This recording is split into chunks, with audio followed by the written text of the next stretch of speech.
Merci Madame la Présidente. Monsieur le Ministre, merci beaucoup pour votre participation à cette réunion. Toujours très intéressant vos propos. Mes chers collègues, la troisième vague de l'épidémie de Covid que nous subissons actuellement impose le maintien des mesures de soutien budgétaire aussi longtemps que durera la crise sanitaire.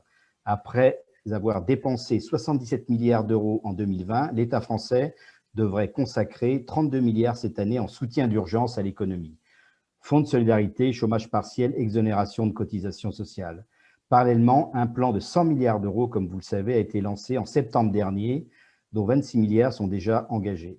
Mais c'est au niveau de l'Union européenne qu'une véritable relance peut être efficace en mobilisant des fonds très importants, à moindre coût et avec un vrai effet d'entraînement. Il est intéressant d'observer les décisions de l'administration Biden aux États-Unis suite au dernier plan de relance de 1 900 milliards de dollars.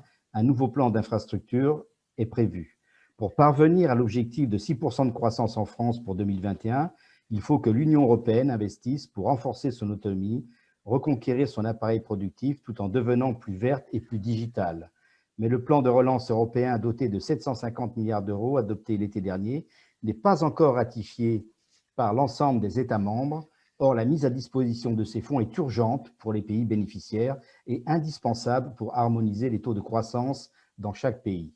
De plus, certains pays ont décidé d'imposer de nouvelles restrictions aux voyageurs venus de l'Hexagone, ce qui gêne les travailleurs frontaliers. Les voyageurs en provenance de France devront présenter un test négatif de moins de 72 heures en entrant en Espagne, un délai ramené à 48 heures pour l'Allemagne, qui impose en plus d'observer une quarantaine de 5 à 10 jours. Pour éviter les embouteillages, les contrôles stricts aux frontières seront placés dans certains pays par des contrôles aléatoires. Bref, tout ceci génère confusion et incompréhension pour nos compatriotes européens. Monsieur le ministre, quelles sont les pistes retenues ou bien à l'étude pour accélérer et rendre plus efficace la réponse budgétaire européenne? Estimez-vous utile de renforcer le plan de relance européen comme l'a suggéré le président de la République? Enfin, une coopération et une harmonisation transfrontalière européenne est-elle prévue afin de décider une stratégie plus respectueuse des bassins de vie transfrontaliers? Je vous remercie.